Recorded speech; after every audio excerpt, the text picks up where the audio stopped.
তো যারা ওই যে স্টোরেজ ডিসপ্লেসমেন্ট ড্রিফট চেক যেটা নিয়েছি আর কি, তাদের কাজ মোটামুটি এক্সেল বেসড আর কি, এক্সেলের ভিতরে ফাইলটা বানাতে হবে আর কি। তো এক্সেলের আমি যে ফোল্ডারটা দিয়েছিলাম আর কি, এই যে এই ফোল্ডারটা, হুম, এই যে গ্রুপ এ টু যেটা আর কি, পাওয়ার পয়েন্ট যে ফাইলটা আছে, এটা এটা দেখ, এটা ফলো করতে পারি আর কি। এটা তো এটা এটা ফলো করে জাস্ট যে এখানে যে এক্সেল ফাইলগুলি বানাইছে, তো এরকম জাস্ট এক্সেলের ভিতরে এরকম করে ফাইলগুলি বানাতে হবে যেভাবে করে, যে সেম আর কি, যে এগুলি বানাতে হবে। এই ভ্যালুগুলি আর ইম্পোর্ট করা দরকার নেই আর কি। আহ, আমাদের যেহেতু স্টোরি না, উম, আমাদের যতটুকু যে কয়েকটা স্টোরি আছে ওই পর্যন্ত আর কি বানাবো এই ফাইলগুলি, এই যেভাবে বানাবো।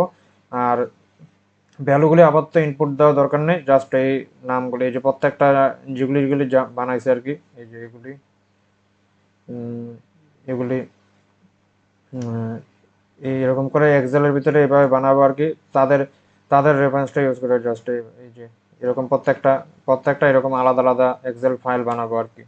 তো যতটুকু, তারপর যতটুকু যা মনে হয়েছে ইউটিউবে, এই যে এই প্লে লিস্ট আর কি, এই প্লে লিস্টে এই যে 23 থেকে আহ, এই যে 28 পর্যন্ত, 23 থেকে 28 পর্যন্ত যেই ভিডিওগুলি রয়েছে আর কি, এই ভিডিওগুলি তাদেরটা দেখলেই চলবে আর কি। তাদের রেফারেন্স অনুযায়ী তারা কিভাবে করেছে সেটা দেখলেই চলবে আর কি। তারা আহ, এই ভিডিওগুলি দেখে দেখে কোন জায়গাতে কিভাবে ভ্যালুগুলি নিয়েছে আর কি, এই যে যেমন ডিসপ্লেসমেন্ট ভ্যালু আর কি, প্রত্যেকটা যে elastic displacement, drift ratio, displacement, তারা যে ভিডিওর মধ্যে যেভাবে ডিসক্রাইব করছে আর কি, তো সেভাবে ভ্যালুগুলি নিয়ে এসে যেমন এই যে শেয়ার, তাহলে আমাদের যে আগে যে ফাইলটা রয়েছে আর কি, তো ফাইলটার মধ্যে জাস্ট যে ডিসপ্লে স্টোরি প্লট, এখানে গিয়ে এই যে ডিসপ্লেসমেন্ট, তারপরে যে ড্রিফট, শেয়ার, স্টোরি ড্রিফট, এভাবে প্রত্যেকটা জন্য যে যে কম্বিনেশন আছে আর কি, এভাবে কম্বিনেশন করে করে আমরা ভ্যালুগুলি বের করবো আর কি। তো সাপোজ একটা নতুন কম্বিনেশন করা লাগবে আর কি। তো dead load plus live load plus wind load আর কি, তো সেখানে কোনটা আমাদের ডেড লোড আছে কোনটা লাইভ লোড আছে, এটা আমরা এই যে লোড প্যাটার্নস, এখানে গেলে প্রত্যেকটা এই যে ডেড লোড কোনটা, লাইভ লোড কোনটা, সব দেওয়া আছে আর কি। তো এখান থেকে আমরা দেখে নিতে পারবো আর কি। দেখে নিয়ে একটা আলাদা কম্বিনেশন তৈরি প্রয়োজন, যদি কম্বিনেশন বানানো লাগে আর কি, তো এখানে এই যে গিয়ে অ্যাড নিউ কম্বো, তো যেমন নিউ কম্বি কম্বিনেশন দিয়ে এই যে ডেড লোড, তারপরে লাইভ, এখানে যেমন লাইভ লোড, এরপর আরো ডেড লোড যা যা আছে আর কি, যে ফ্লোর ফিনিশ বা অন্য সিলিং প্লাস্টার এরপর যা যা আছে আর কি, এগুলি দিব। তারপরে এই যে যেমন সাপোজ উইন্ডলোড দিলাম আর কি, উইন্ডলোড, তো এরকম স্কেল ফ্যাক্টর ওইখানে তারা যেভাবে বলে আর কি, যে কম্বিনেশনটা যেভাবে বানাতে হয় স্কেল ফ্যাক্টর অনুযায়ী আমরা 1 বা 0.5 বা -0.7,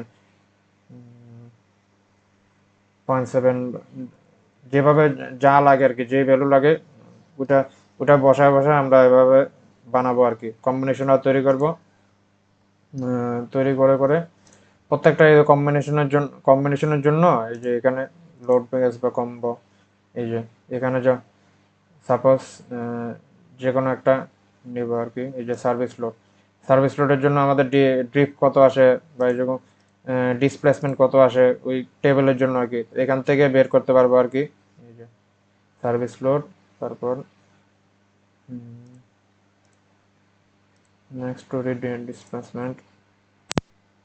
ওকে, সো এখান থেকে আমরা এই যে ভ্যালুগুলি পাবো আর কি। তো আরেকটা যদি ইন্ডিভিজুয়াল করতে চাই আর কি, এই যে যেমন প্রত্যেকটা ফার্স্ট ফ্লোরের জন্য কত আসতে আছে, সেকেন্ড ফ্লোরের জন্য, তাহলে এটা জাস্ট যে অল স্টোরি না দিয়ে ইউজার প্রোফাইল, তারপরে এই যে যেমন আমরা ফার্স্ট ফ্লোরটা দেখতে চাই, তো স্টোরি ওয়ান দিলে এই যে স্টোরি ওয়ানের জন্য এই যে কত আসতেছে ডিসপ্লেসমেন্ট, এটা শো করবে আর কি, ইঞ্চিতে আর কি। তারপর স্টোরি টু এরটা দেখতে চাই, তাহলে এই যে স্টোরি 2, তাহলে এই যে ইন শো করবে আর কি, যে ডিসপ্লেসমেন্ট কত এটা শো করবে। স্টোরি 2